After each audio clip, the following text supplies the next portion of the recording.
राज्यामध्ये मान्सून सक्रिय झालाय। अनेक जिल्ह्यांमध्ये पावसाला सुरुवात झाली आहे। पुण्यामध्ये दुपारपासून पावसाने हजेरी लावली आहे।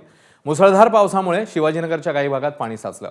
रस्त्यावरून अक्षरशः पाण्याचे लोट वाहत आहेत। तर तिकडे नागपूर जिल्ह्यातल्या जलालखेडामध्ये मुसळधार पाऊस झाला। पावसाने आठवडी बाजारात अक्षरशः दाणात दाण उडवून दिली आहे। आठवडी बाजारातल्या भाज्या आणि इतर सामानाचंही मोठं नुकसान झालंय।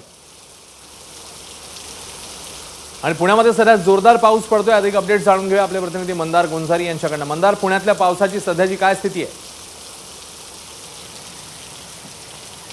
पाऊस थोडासा कमी झालेला आहे, मात्र 4 वाजल्यापासून या पावसाला सुरुवात झाली आणि त्यामुळं पुणेकरांची मोठी तारांबळ उडाली। अर्थात सगळ्यांनी स्वागत केलं या पावसाचं।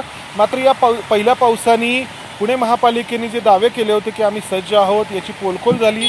अनेक ठिकाणी पाणी साठलं, सकल भागांमध्ये लोकांच्या घरामध्ये देखील पाणी गेलं। अजूनही हा पाऊस सुरू आहे, मात्र जी पावसाची तीव्रता होती किंवा जो जोर होता तो काहीसा कमी झालेला आहे। आणि यानंतर आता पुण्यात वाहतूक कोंडी देखील ठिकठिकाणी पुढच्या काही वेळामध्ये होण्याची शक्यता आहे, कारण मोठ्या प्रमाणामध्ये लोक वाहन घेऊन पुन्हा बाहेर पडण्याची शक्यता आहे, मोठं वाहन घेऊन, कार घेऊन, आणि त्यामुळे मोठी वाहतूक कोंडी होण्याची शक्यता आहे। गेल्या काही दिवसांपासून पुण्यात दुपारनंतर दररोज म्हटलं तरी चालेल पाऊस हजेरी लावतो आहे।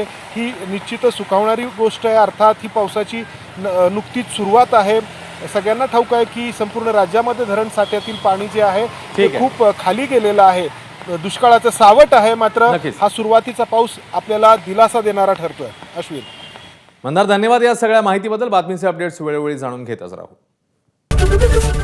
एबीपी माझा, उघडा डोळे बघा नीट।